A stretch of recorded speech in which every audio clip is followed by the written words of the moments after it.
Giải mã tình yêu. Quý vị thân mến, đây là một chương trình talk show kết hợp với truyền hình thực tế để nói về một chủ đề, đó chính là tình yêu. Cứ tưởng như là một cái chủ đề đơn giản, nhưng mà có thể nói rằng bao nhiêu đời nay, bao nhiêu nhà văn, nhà thơ, nhạc sĩ đã cố gắng để mà nói lên cái đề tài này. Và chúng ta dường như cũng vậy, đúng không ạ? Có thể là yêu rất nhiều lần rồi, nhưng mà vẫn luôn luôn có một câu hỏi rằng là liệu rằng mình yêu đã đúng cách hay chưa? Cho nên các bạn phải xem chương trình Giải mã tình yêu. Bởi vì chúng tôi tin rằng là nếu như các bạn chưa xem chương trình này thì chắc chắn là các bạn sẽ không kết hôn được đâu. Và mỗi tập đi qua, chúng ta sẽ cùng nhau nói về một chủ đề khác nhau của những người vẫn còn đang cô đơn nhưng vẫn khắc khoải về tình yêu. Đầu tiên là biệt đội 9 cô gái vô cùng xinh đẹp duyên dáng. Được giới thiệu biệt đội soái ca.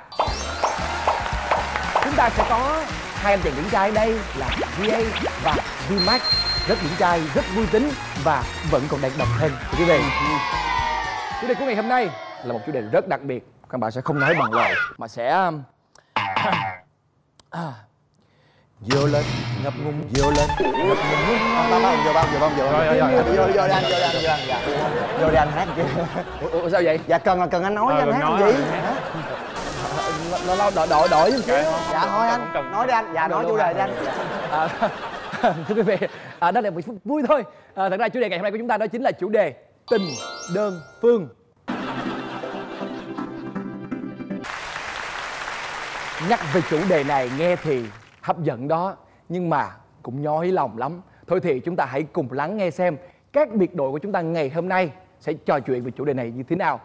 Và chúng ta vẫn còn một nhân vật đặc biệt nữa sẽ tham gia chương trình ngày hôm nay. Đó chính là một anh chàng không chỉ điển trai, không chỉ cao mà còn khỏe nữa. Nên thưa quý vị, chúng ta có tay để cùng chào đón Lincoln.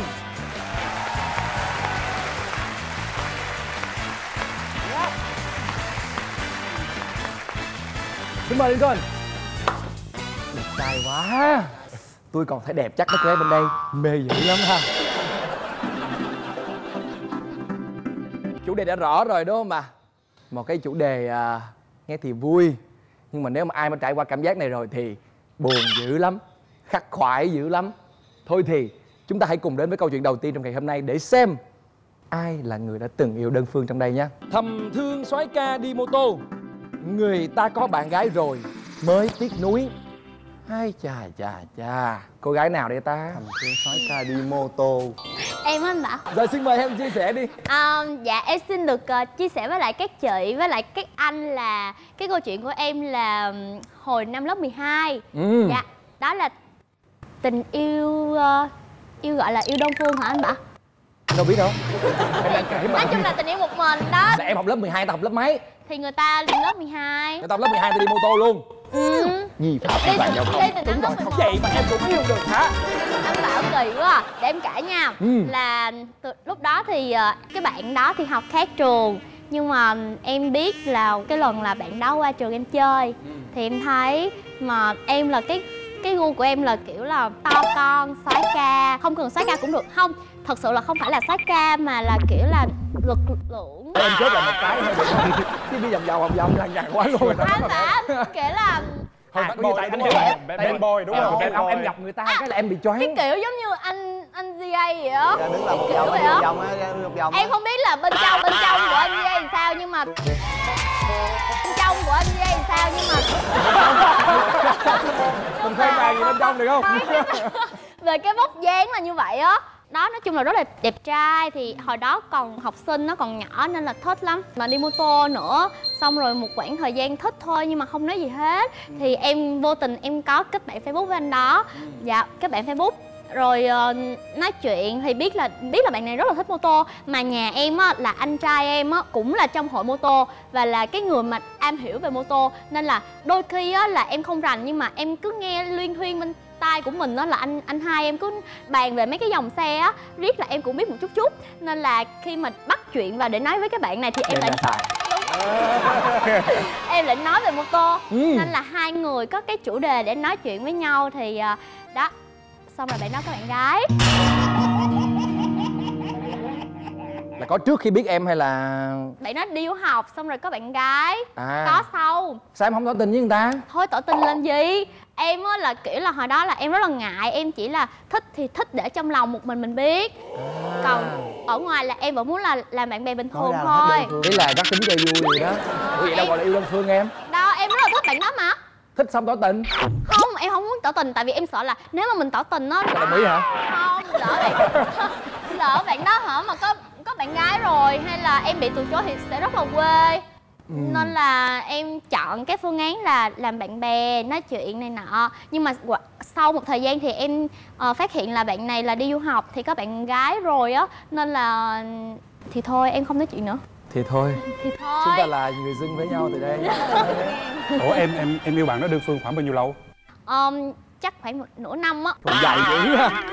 Học sinh, anh nghĩ đi, một học kỳ có bao nhiêu tháng mà yêu hết 6 tháng rồi. Nhưng mà cho anh hỏi là cái khoảng thời gian đó hai người có đi chơi với nhau không? Dạ tất nhiên là không ạ. Tất nhiên là không mà nói chuyện. Là không luôn hả? Dạ tại vì không, ở đây là nếu mà đi chơi là có thân hơn, mà như vậy là đã tỏ tình rồi. Mình đã rủ người ta đi chơi hay như thế nào đó là mình đã nói cho người ta biết là mình tỏ tình Nhưng rồi. mà người đó đã có từ vô tình nắm tay hay là vô tình làm cho em kiểu... Đâu, chỉ là nhắn tin thôi mà đâu có không đi có tiếp chơi xúc gì luôn đúng đâu. không? Mà em có thấy là bạn đó có vẻ gì là thích em lại không? Dạ. Nếu mà không thích sao nhắn tin nói chuyện nhiều được, Đúng có rồi. bạn gái đã. Không phải đâu, em nghĩ là ai cũng lịch sự á, là con trai á thì mấy anh á ai cũng sẽ lịch sự, mà khi có một người mà hỏi mình hay là quan tâm mình thì mình sẽ trả lời lịch sự, chứ đâu nhất thiết là mình thích hay cái gì đâu. Nhưng mà trả lời hoài cũng bị phiền đấy. Thì tất nhiên người ta phiền, người ta để trong lòng á. Còn cái em là em dạ thì em không kiểu là em không biết người ta phiền. Nhưng mà Em bị nói. Ủa phải không? Em đang nói tốt cho người ta hả? Ủa em đang nói tốt cho người ta? Không phải. Ủa chứ sao đây nói tốt cho người ta mà. Không, cái kiểu là nói chung là em nó thì nói chung là hồi đó thì chưa có tâm lý, chưa có hiểu nhiều đâu. Bây giờ em biết là mình không nên nói nhiều như vậy. Nhiều người, tại vì tùy tính cách mỗi người, nhiều người người ta không thích, người ta sẽ xem đó là phiền phức. Nhưng nhiều người thích thì người ta để trong lòng, người ta không nói ra thì mình cũng không biết. Nói chung là bây giờ bạn đã có bạn gái rồi và hai người là hai cuộc sống khác nhau, thì đó là kỷ niệm đẹp đối với em. bản thân người nam đó có biết là em thích họ không? Không có tỏ tình mà. Nếu như mà anh nói anh chuyện. ơi, Nếu như bị thích đồ là tình đơn phương, tôi thoại giùm cho luôn. đúng rồi. Không, nhưng mà anh nè, nếu mà em đã thể hiện như vậy á, em hay nhắn tin hỏi vậy vậy á, thì nếu mà anh là bạn đó thì anh nghĩ Anh cảm nhận được. Anh cảm nhận được. Đúng rồi, có tình cảm. Chính xác. Có tình cảm. Không, nhưng mà nếu mà các bạn nam có thích những người con gái nói nhiều như là Mai Trâm đây không? Tùy ạ. Tùy hay nói gì Tùy em? má. Tùy nói Tùy về nói gì nói nữa? nhiều cho vô nhà vô cửa mà. Nó dễ thương thì nó dễ thương thì nhưng mà nhiều khi nói Vô duyên quá thì không được. Nhưng mà chốt lại là mối tình đó chỉ có nhắn tin thôi, không có đi chơi gì hết. Dạ đúng rồi, thì thích thầm mà. Không có bất kỳ gì hết. mới 10 Vậy lớp mới gọi là 12 đơn mà. phương. Thì như vậy gọi là đơn phương. Thích em quá Bích Trâm ơi. Thích em quá luôn á, giờ sao Bích Trâm? Anh bảo Em có thể nào mà em điềm đạm lại giống như chị Lúc Vân Kim Anh ok không? em sẽ Em nhìn chị Lúc Vân cái đi. Anh bảo về lại đi, bảo về. Chị không có gì cũng đi kể nữa là như thế nào vậy? Hả? sao anh bảo lấy cái búa gọi lên đầu em vậy anh bảo? Lần sau sẽ kiểm duyệt nội dung của em hiểu không? Tình Anh đơn Bảo, phương. anh Tôi cứ Bảo ngỡ là người ta sẽ mở hàng cái gì đó mà ước ác lắm, kiểu rằng là mọi người có biết không? Ngày đó em là một cô gái học sinh bé bỏng, Không phải. thích anh kia lắm. Anh Bảo. Anh đi ngang cuộc đời em mà giống như là trời ơi, trời ơi. Anh cho người ta nói kìa. Anh Bảo kỳ quá à. Đâu phải ai cũng xến xuống và dài dòng lên như anh Bảo đâu. Đi ra ngoài kia, nhanh và luôn. Hồi em không biết là cái quãng trời thơ ấu và học sinh của anh Bảo nó xến xuống đến mức nào. Khỏi luôn. Mình chuyển câu chuyện thứ hai đi nè. Câu chuyện thứ hai có điểm như sau: âm thầm thích hot boy bóng rổ. Lại là bóng rổ. Chơi bóng rổ. Ghét bóng rổ. Tôi ghét bóng rổ lắm. Lát hồi tôi nói đây tại sao cho nghe.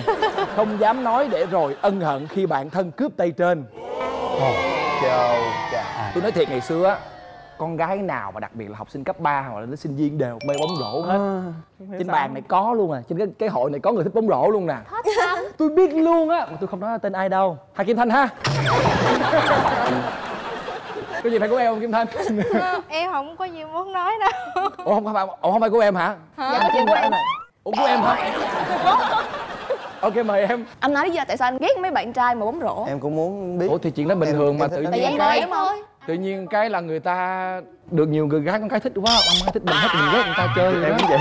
đúng không? Ủa Mà kiểu là con trai thích thể hiện lắm, kiểu là cầm bóng rổ đi nè đó, Say thay nè, xong mà thích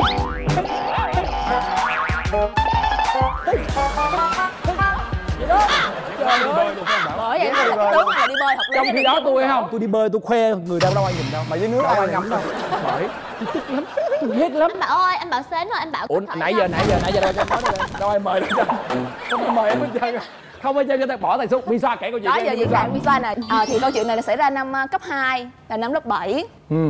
Là lúc đó chưa có biết yêu, chỉ là thấy là bạn này là trời ơi cool quá, một bạn rất là cool boy, rất là cao, vai rộng và chơi bóng rổ trong trường.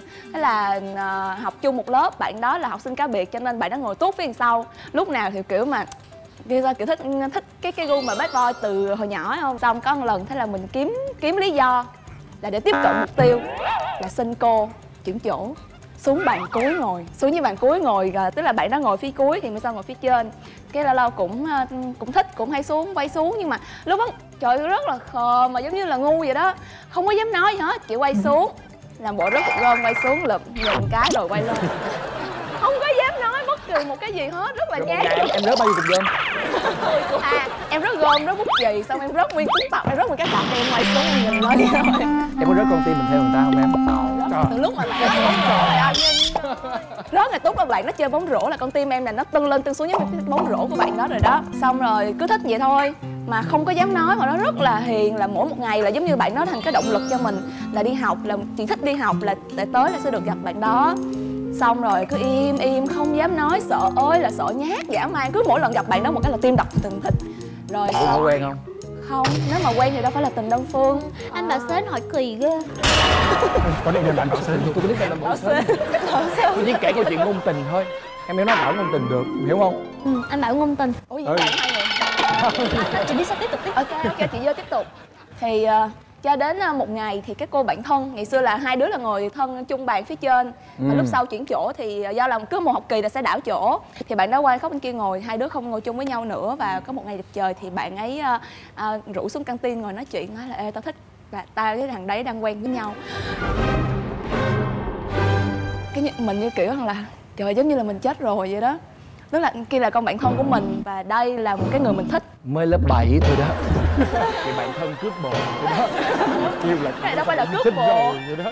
Chị Misa, nhưng mà lúc đó là sau khi mà biết được như vậy á thì chị còn chơi với cái bạn thân không? Thì vẫn chơi bình thường thôi, thì mình đâu có phải là đúng rồi. Từ ban đầu mình đâu có nói với bạn kia là mình thích bạn đó. Nói chung là cái chuyện là mình tới sau mình chịu thôi em. À vậy hả? Hiểu không? Người ta tới trước rồi thì mình phải chấp nhận vậy thôi. Đây cũng một vấn đề lòi ra nè. Các bạn nam, các bạn nữ thường á là các bạn thích ai là người chủ động hơn trong cái chuyện tình cảm? Nó tùy vào Thường mọi người Quay lại thường thì chút. đúng là con trai sẽ đưa ra tín hiệu. Ừ. Nếu mà con trai cũng nhận được cái tín hiệu của từ bạn nữ đó thì con trai sẽ là người chủ động mở lời để nói. Nhưng mà nếu vẫn không nhận được cái tín hiệu luôn thì chắc cũng sẽ im luôn. Nhưng mà có trường hợp không đọc được tín hiệu, hiểu không? Thì đó là Được cả nhà. im Đúng luôn. rồi, anh đừng coi ơi, cái trường hợp mà đúng rồi, không đọc được tín hiệu là cái trường hợp của em á.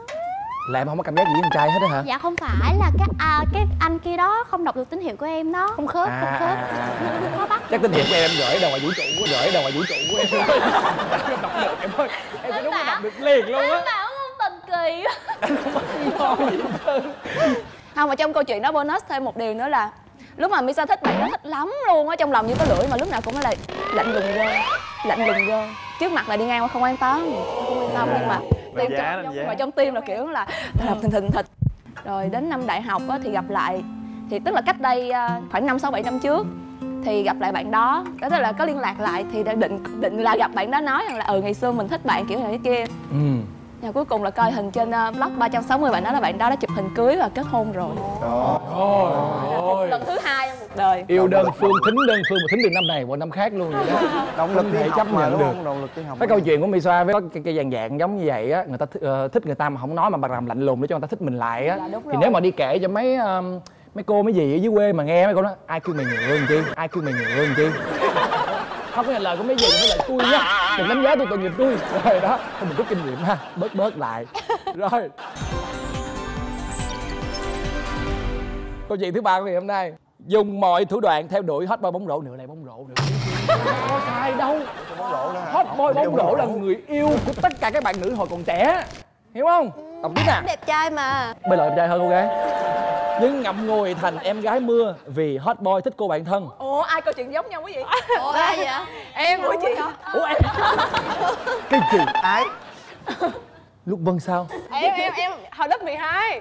À là lớn hơn là cấp 3 rồi Lớp hả? 12 á, anh 12. Thật ra hồi lớp 12, lớp 10, cấp 3. À. Thì là để em tả cho anh nghe. Em tả theo ngôn tình. Thì đúng ý anh luôn á. Ok, mời em. Em với anh đó là học cùng buổi sáng lớp 10. Em lớp 10 là lớp 12. Thì mỗi lần á, mà ảnh đi vô trường á anh biết cái người của ảnh giống như trong mấy cái phim mà phim drama mà tỏa luồng sáng không? Xong quay slow motion á. Mà Bling bling là có đó bling bling nha, đúng rồi. Và ảnh rất là đẹp trai luôn. Lúc thời đó là ảnh cao 1m8. Ảnh là đội trưởng đội bóng rổ ở trường em. Mà mũi thì thẳng băng. Mà em thì gu của em là thích con trai mũi cao. Đó, gu của em từ nhỏ đã vậy rồi. Cái gu em khó đó. cái em vô trường là em đi địa ảnh đầu tiên rồi. Nhưng mà ảnh lại học giỏi nữa anh, giống như con nhà người ta vậy á. Lớp chuyên toán anh. Trời ơi. Chuyên toán chơi bóng rổ. Chuyên toán chơi bóng rổ và đội trưởng của đội bóng rổ. Đó, thì hỏi sao không mê. Cái hả mà thường em không có xuống dưới sân trường chơi. Dạ, em lầu của em học bên đây, lầu của anh học bên kia. Mỗi lần đến tiết 2, tiết 3 là em từ bên đây em nghiếu bên kia. Ảnh học bài em cũng coi. Ảnh ra thành ra học bài em cũng ngồi em coi. Ảnh đi xuống dưới, ảnh chơi bóng rổ em cũng đứng đây em coi. Anh nói sao em lên lớp được? Em vẫn lên lớp đều mới là hay. Rồi, đến một hôm em cảm thấy bây giờ là như vậy, coi hoài vậy không được rồi. Cái em mới quyết định là em xuống sân trường. Thì ảnh chơi bóng rổ. Em ngồi xuống ở gần đó mà ngồi ngu. Ngồi sao mà ngay cái lưới, mình ngồi sau cái lưới. Rồi quất một cái bóng rổ vô mặt em luôn anh. Mà ảnh quất. Quất. Anh biết là đúng không? Nguyên một cái bóng rổ tạt ngay vào mặt em luôn. Có cảm giác làm sao em? Em đau lắm chứ anh. Nhưng mà em thì Phê không? phê đau lắm. đau lắm. Đó, nói chung là khỏi lại. Rồi cái em ấy cái ảnh hỏi sợ quá, cái ảnh mới chạy lại nguyên một đội bóng rổ luôn. Trời ơi xin lỗi em, sao tụi em ngồi đây chi vậy? Tự nhiên tụi anh chơi thì em ngồi đây. Không sao đâu anh, đừng quan tâm em, không sao. Mà trong lòng trời đau quá. Rồi sau đó là từ lúc đó thì em với ảnh có connect với nhau rồi. Đâu có cần phải không biết ở đâu. Thì em mới bắt đầu là nói chuyện thân với các bạn bè thân của ảnh. Rồi sau này thì là tự nhiên thân dần đi. Thì em không có đi học bằng xe đạp, thì em mới nhờ ảnh đi học bằng xe đạp, bằng xe cuộc. Thì hôm đó em mới giả bộ em nói là anh chở em ra cái xe buýt đi anh. Em đi bộ hơi xa. Rồi ảnh chở giống như trong phim ngôn tình vậy đó. Ảnh to mà ảnh chở cái xe đạp, em ngồi phía sau vậy nè. Có mắc mưa không chị? Có mắc mưa Không mắc mưa mà vui lắm. Nhưng mà được thời gian thì em với ảnh cũng nói chuyện rất là nhiều. Tại vì em cũng thân với lại mấy anh ở trong đội bóng rổ nữa. Thì một hôm tự nhiên ảnh kêu em ra, cái em cũng ra. Cái ảnh nói bạn bạn em tên là Trúc. Ủa Trúc nó có bạn trai chưa? Em cũng không có nói, em nói em cũng không biết nữa. Thì ảnh mới nói là anh thích Trúc bạn em lắm, em có thể nói giùm anh được không? Nói giùm anh được không? Tèo. Nghe mà giống như là nhờ làm mai giùm vậy đó. Em bình tĩnh lắm anh. Đó giờ em luôn bình tĩnh. Ủa vậy hả? Anh thích bạn, em thích anh thích Trúc hả?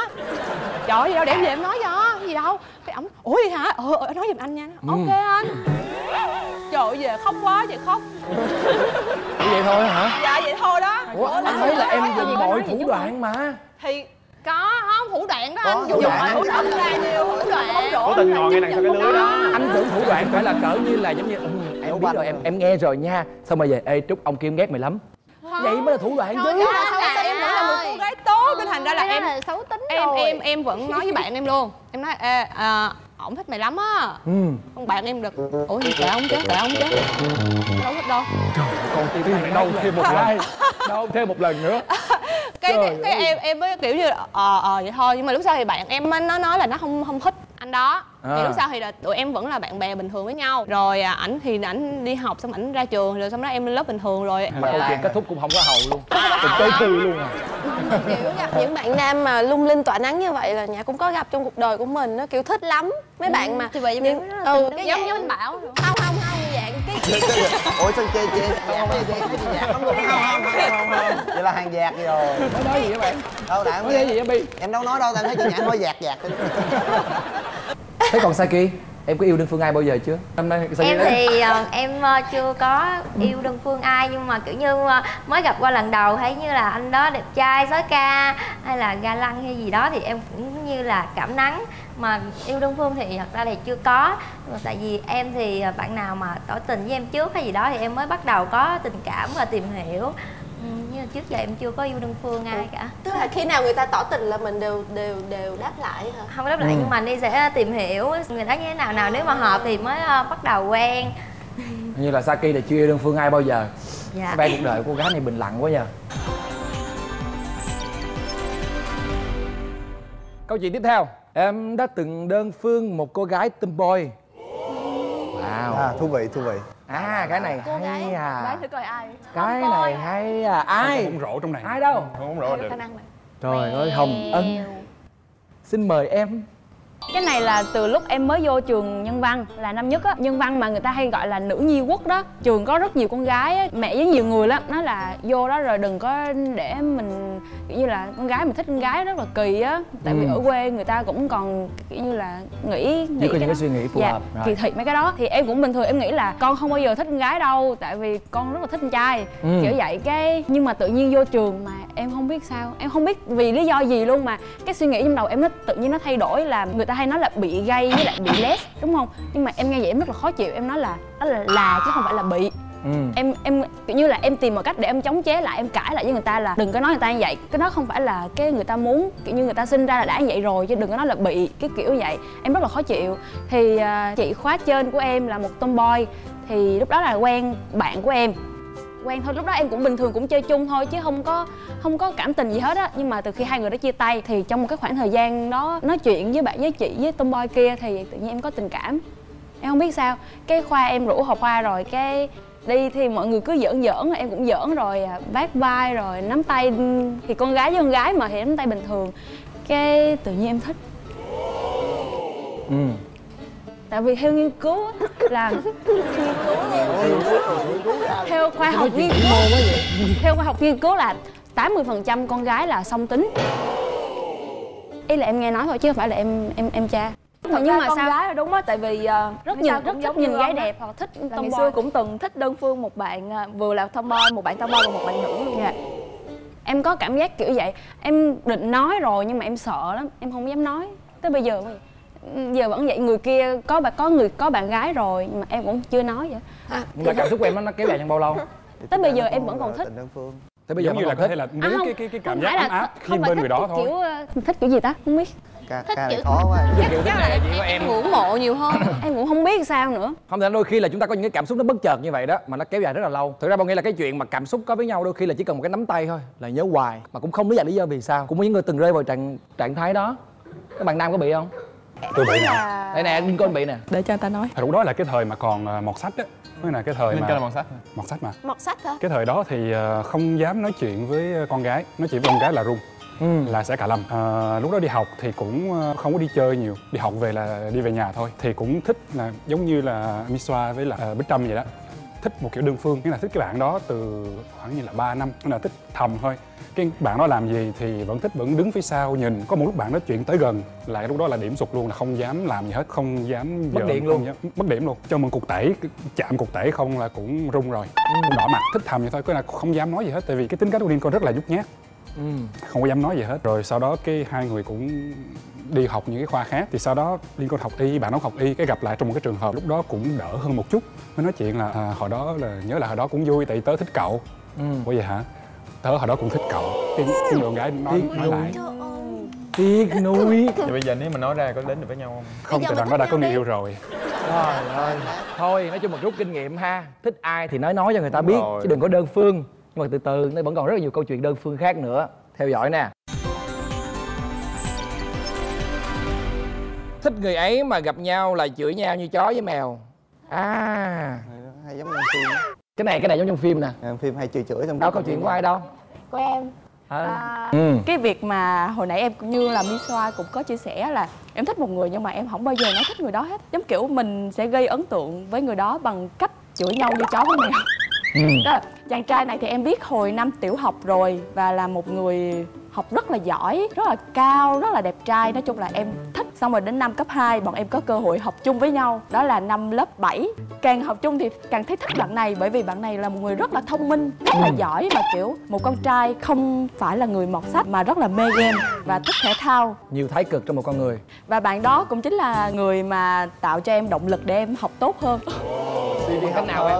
Tại vì bạn đó học rất là giỏi nên em muốn là nếu như mà em ngỏ lời thích bạn đó thì em cũng phải là có một chút gì đó ngang ngửa với bạn đó, kiểu vậy. Thì phụ huynh nào mà có được con như em chắc mừng dữ lắm. Động lực là bởi vì trong trường có trai đẹp không? Và em cứ thích đơn phương như vậy. Bao nhiêu lâu? Cho đến khi chứng kiến bạn đó quen bạn thân của em nữa. Hay vậy? Lại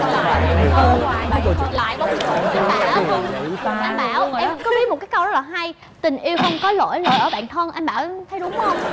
Bạn thấy đúng không? Lỗi ở bạn thân hả? Lỗi ở bạn thân. Bạn thân đâu có lỗi đâu. Lỗi đâu. Thật ra cái lỗi là ở cái người mà đi chơi với bạn thân, có hiểu không? Không có lỗi là lỗi do mình không thổ lộ. Đúng rồi. Bây giờ mình vẫn còn hối hận. Em nghĩ là nếu như mà thời gian quay trở lại, em sẽ thử thổ lộ một lần xem sao. Nhưng mà mấy lỗi bạn đó cũng thích mình thì sao? Tại sao mình lại giữ trong lòng làm cái gì? Tới cái đợt em vô đây học đại học thì xong rồi em về, đợt Tết em về em định thổ lộ với bạn đó. Ngồi cả nhóm họp lớp á, xong ngồi đi ăn, xong kiểu có nên thổ lộ không ta? Nhưng mà bạn đó nói trước: mày ơi, mẹ tao cấm không cho quen con gái sinh năm 94, là bảo là bị khắc tuổi hay như thế nào đó. Là bố mẹ của bạn đó rất là kỹ, là tính cả cái chuyện là nếu như mà con quen bạn gái thì con phải coi tuổi này nọ kia, bởi vì không có hợp với đường làm ăn sau này nọ kia, công danh sự nghiệp. Dạ, em nghe vậy kiểu rồi thôi, giữ trong lòng. cho Bi hỏi cái câu nãy là hay chửi với nhau như chó với mèo. Vậy thì cái thường là chủ đề cãi lộn với nhau là gì? Không lẽ tự nhiên buồn lại kiếm chuyện ơi cãi lộn không?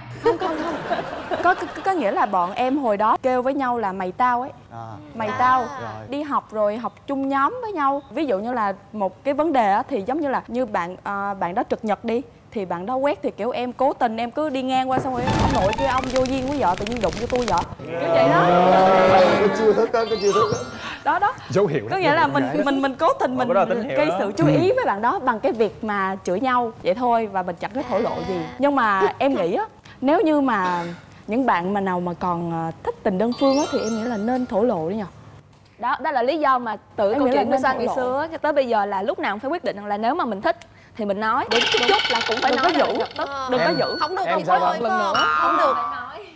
Nhưng mà phải coi là người ta có ý thích mình hay không chứ. Nếu Không mà cần biết luôn. không, nếu mà Trời không có ơi. ý là Vân sẽ bỏ luôn á. Hay là em thích người ta nhưng mà người ta phải thích em lại, em mới tự thổ lộ hả? Còn không thì thôi em không thổ lộ. Em cũng vậy á. Trai cũng vậy mà. Là có nghĩa là chờ, Anh Bảo bật signal lên xong rồi đứng chờ. Em có một cái câu chuyện Còn tình đơn phương. em thì em đồng ý với Misoa, khi mà em thích một chàng trai nào đó Đồng ý luôn. em sẽ thổ lộ, em sẽ chủ Vậy động. này là có hai phe. Coi như là có hai phe bên Đúng đây rồi. thì các bạn nam thích phe nào hơn? Thích được con gái chủ động mà thích chưa? Xí có hai phe nhưng mà em bị nửa mùa á. Dẹp luôn. Bé thứ ba. Dẹp luôn thì nữa buồn khỏi tính luôn. Tụi em sao? Tại vì em nghe cũng có một cái mối tình đơn phương mà lúc đó em cũng còn đi học rất là nhỏ, nhưng mà thương một cái bạn Nhỏ hả? kia. Dạ. Mẫu giáo hả? Đâu có, tầm cũng phải là lớp 5 rồi. Ồ, lớn dữ. Nhưng mà lúc đó là mình không được gì đâu, mình rất là xổ sữa, rất là đinh sọ so, nhìn rất là cưng, rất là xổ sữa. Thì thích cái bạn lớp phó học giỏi. Tại vì nó hay kiểm tra bài mình thì lại ít bài lắm. Thích chép không à. Cho nên là nó hay phạt, nó mét cô mà mình kiểu mà mình thương nó mà nó cứ mét cô mình tức. Lúc là mình vẫn thích. Cái một ngày nọ mình rảnh quá mình không biết làm gì thì nguyên một lớp đang làm bài á, cái mình lấy tờ giấy ra mình viết, mình biết thí dụ như thằng Hưng đi thích con Thư đi, mình lấy viết, mình viết Hưng thích Thư, xong này thích kia, xong cái tới mình ghi tên em, xong thích cái người đó, xong rồi cô kêu Khoa viết gì đó đưa lên cho con. Là cô cầm cái tờ giấy đó lên cô đọc nguyên lớp luôn á. Cái gì đây Khoa thích Ngân hả? Con thích Ngân hả? Là lúc đó là dạ con viết chơi thôi. Chiều nó mẹ vô đây cho là cái mối tình duy nhất mối tình đơn phương là lúc đó thôi. Hồi em học lớp 7, hồi em học lớp 7, lớp 9 gì đó. Thì em cũng có dạng vậy, có nghĩa là em với cái bạn đó chơi chung nhóm với nhau, và bạn đó hay giúp em học, tại em học hơi kém, hồi nhỏ em học hơi kém. Thì là xưng tao mày và rất là hay cự nhau, cực kỳ cự luôn. Mà nó ngồi sau lưng em anh, nó rảnh lắm, nó cứ ngồi giật cái tóc này nè. Em quay em bắt đầu nó một cái, bắt thẳng luôn, bắt thẳng không nói năng gì luôn. đó. Sau đó là cái một lần cái nó cứ, tại vì em họ lúc mà nó cứ chọc em sao á anh, em cứ lúc này lúc kia lúc cái em đang chực nhật á, cầm chổi á, em phan đầu cái nốt người ta luôn. Hai đứa vô phòng đánh Thị, em đánh nó tiếp. Vô phòng đánh Thị em chưa xong, em lôi nó em đánh nó tiếp. Trời ơi sợ quá. Sau đó sợ quá. Hồi nãy lúc đầu là bát thôi, sau đó làm chổi lên. Rồi, thứ ba là gì vậy em? Thật sự ra thì là em có thích nó, nhưng mà em biết nó thích em không, nhưng mà em có thích nó. Rồi sau này thì là lớn lên xíu cái em cũng hỏi em nói chuyện chơi thôi. Nó ê, hồi lớp 9 thích ông ba. Wow. Em nói luôn, hồi xưa tôi thích ông lắm ba. Bây giờ sao? Cái nó trả lời là hồi xưa tôi cũng thích bà nữa bà. Nó ủa sao không nói? Cái em cũng hỏi lại ủa sao không nói? Tại vì bà điên quá thôi. Ủa là vậy thôi dám nói. Nói chung là từ đó về sau lúc Vân ế tới bây giờ.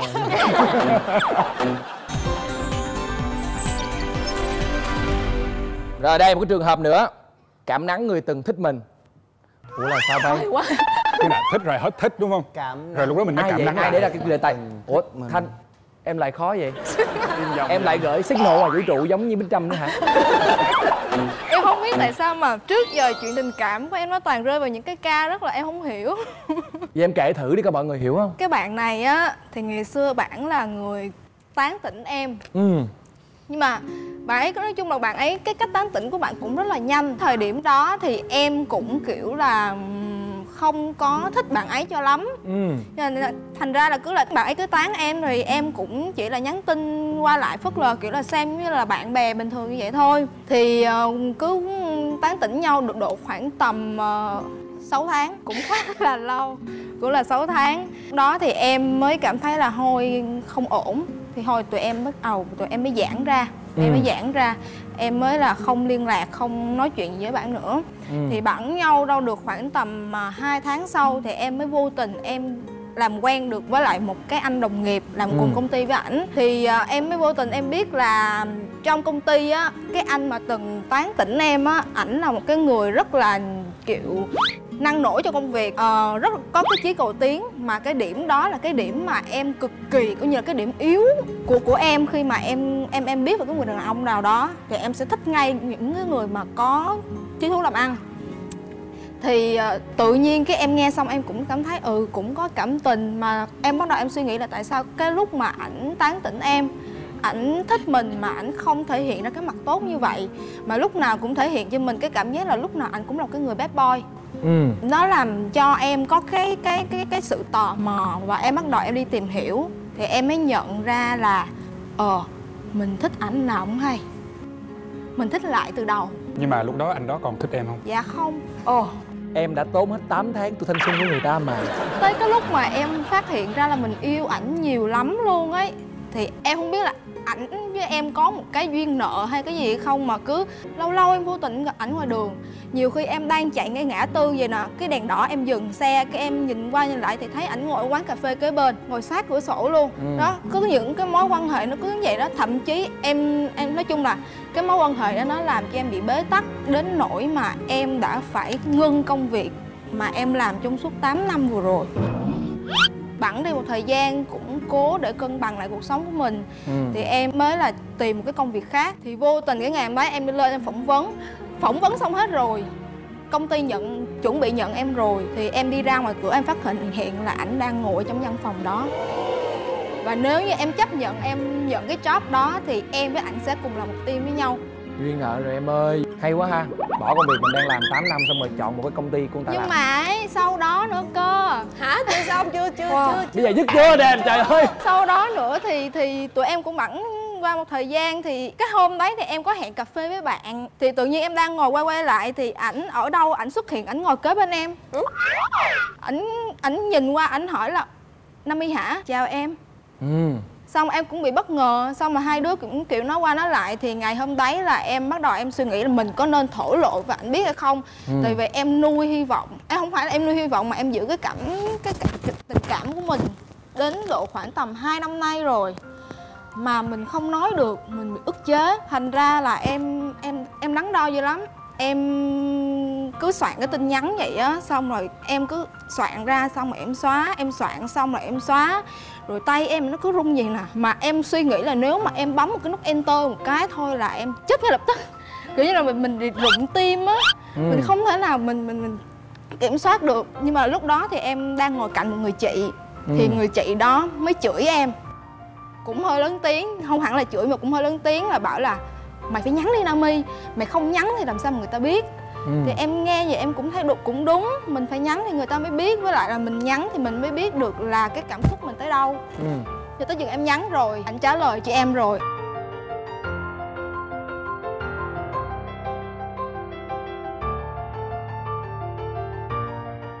Cho tới chừng em nhắn rồi, anh trả lời cho em rồi, em cảm thấy em hết thích nữa, hết thích nữa.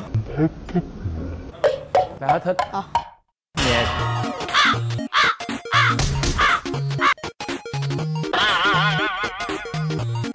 Gì vậy? Ủa, từ từ. Em nhắn cái gì và anh đó đã trả lời cái gì mà em hết thích? Cuộc tình không may. Chị phải nhắn gì em? Em nói là cho bức xúc lắm luôn rồi đó. Em đang đợi cái kết. Là không hiểu lắm. Cái kết này người ta gọi là cái kết twist ở trong điện ảnh. Em bắt đầu em nhận ra như vậy nè. Đúng là đôi lúc á thì mình để trong lòng quá lâu thì mình cứ ngộ nhận đó là mình còn thích, chuyện là mình còn thích rất là nhiều, mà thật ra đó chỉ là cái được. cảm giác là mình không có được người ta thôi. Đúng. Khi có được rồi là không thích nữa. Cảm giác muốn sở hữu. Lúc Vân nhớ mời Kim Thanh vô viết kịch bản phim nha. Tại em thấy là câu chuyện hay đó. Mọi người rất là tập trung. Anh không nói một cái lời nào trong suốt 10 phút vừa qua luôn. Cuối cùng em phạt rồi xong em cũng sốc nữa. Các bạn nam thấy sao ạ? Cuộc thảo luận ngày hôm nay như thế nào ạ? Có rất là nhiều cách yêu đơn phương đúng không ạ? Rất là nhiều câu chuyện khác nhau. Thế thì các bạn có lời khuyên cho các cô bạn gái của chúng ta không ạ? Riêng Bi thì Bi không có lời khuyên gì hết, tại vì ai cũng như vậy hết. Em mà không khuyên là không cho em ngồi số sau luôn á. Tại vì hai mình nên khuyên nhau đi. Ví dụ như là mình có thương nhau hay có thích nhau thì nên thổ lộ, cho dù như thế nào đi nữa. Nếu mà không được á thì mình vẫn giữ ở một mức độ đó là đẹp nhất là tình bạn. Còn nếu mà hoặc là biến thành phim như em thích ai là em sẽ viết vai cho người đó. Nghĩa là hơi lộn nhầm. Xin lỗi, em thích ai thì em sẽ là viết nhân vật. Cái nhân vật nam chính của em sẽ giống như người em từng thích. Chứ tưởng mà em viết vai luôn là tối nay mình đi cà phê đi. Nhưng mà phải nói ra. Đang nói với bạn trai á, thích ai đó. Lincoln. Thật ra đối với Lincoln thì nó khác, có nghĩa là đối với Lincoln thôi chứ không có thể khuyên được. Lincoln sẽ đi tìm hiểu coi những cái dấu hiệu nào mà lạ thính á. Mình nhận được dấu hiệu của con gái, ví dụ vuốt tóc hay là cái gì đó khi mà đi với mình á, để mình đớp đúng không? Đúng rồi, để mình. Anh Bảo. Để người ta nói. Nói chung vậy thôi, đúng rồi, để mình đớp. Nhưng mà cái nói vui là vậy. Xem khi mình đi với người đó có dấu hiệu hay không thì mình nên thổ lộ. Nói chung là ngày hôm nay nói về tình đơn phương thì tất cả mọi người ở đây, biệt đội soái ca và các cô gái xinh đẹp cũng đều thống nhất một điều rằng là thích một ai thì nói với người ta biết. Có thể là người ta chưa thích mình, hoặc có thể là người ta chưa có gửi một cái signal gì đến với mình, nhưng mà mình không nói sao biết người ta có thích mình hay không. Đúng không? Giống như là mấy năm sau đó bạn của Lúc Vân cũng nói lại là ồ tôi thích đó, cuối cùng đâu có thích được đâu, phải không? Lại tiếc nuối một đời. Lộn, một lần. Nói một đời thì hơi quá. Nói như vậy xong thì em với bạn đó có gặp mà. Gặp xong cái em hết thích. Tại hồi nhỏ với lớn lên khác nhau á. Vậy thì cơ hội chỉ đến một lần thưa quý vị, sẽ không đến lần thứ hai đâu. Cho nên thích ai đó thì cứ nói đi, còn người ta thích mình thì kệ đó, cứ nhận đi thưa quý vị. Rồi như vậy là ngày hôm nay chúng ta có một cái chủ đề rất là vui, trò chuyện rất là thoải mái với nhau. Và đó cũng chính là điều mà Giải Mã Tình Yêu muốn gửi tới quý vị. Chúng tôi sẽ có rất là nhiều chủ đề khác nhau, những câu chuyện khác nhau để mà chia sẻ. Và rất là hy vọng rằng tất cả quý vị cũng sẽ chia sẻ câu chuyện của bản thân mình với chúng tôi. Và biết đâu quý vị cũng sẽ là những người có thể ngồi trong những cái ban bình luận như thế này để chúng ta cùng tìm hiểu nhiều hơn về tình yêu, để hiểu rõ hơn về tình yêu quý vị nhé. Cảm ơn quý vị đã theo dõi chương trình và hẹn gặp lại quý vị vào lúc 22h30 tối chủ nhật hàng tuần trên kênh HTV7. Quý vị cũng hãy xem lại chương trình của chúng tôi thông qua kênh YouTube MCV Media cũng như là cổng thông tin Love TV. Cảm ơn quý vị rất nhiều. Xin chào và hẹn gặp lại. Diễn viên Mai Tài Phấn. Cách chia tay một cuộc tình. Ai chà. Mất thời gian quá thì em chia tay thẳng luôn. Là em block. Rồi cuối cùng bây giờ chia tay được chưa? Thì chưa biết nhưng mà block rồi thì bây giờ thì thấy yên rồi. Trời, cái mặt cũng cười của em. Tại cho em.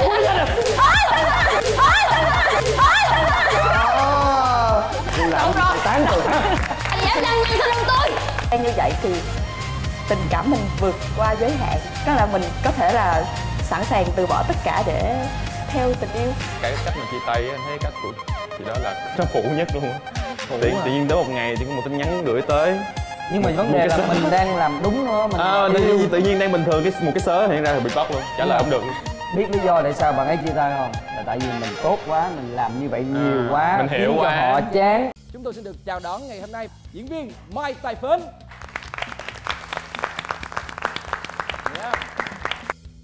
Chủ đề mà từ bao đời nay đã khiến biết bao con tim phải trở nên khốn khổ. Cách chia tay một cuộc tình tới năm thứ hai, đá tôi mà đi. Bây giờ trên sóng truyền hình dám nói là không đá ai bao giờ. Tụi mình có yêu nhau đâu, mình đã đá được người ta một lần trong cuộc đời. Các bạn nam coi chừng bị gài đúng không? Mình cứ tưởng là mình hay. Cái tôi của đàn ông còn cao hơn cả tình cảm của phụ nữ. Nó phụ nhất luôn. Chặt một lần cho đứt, cho ngọt.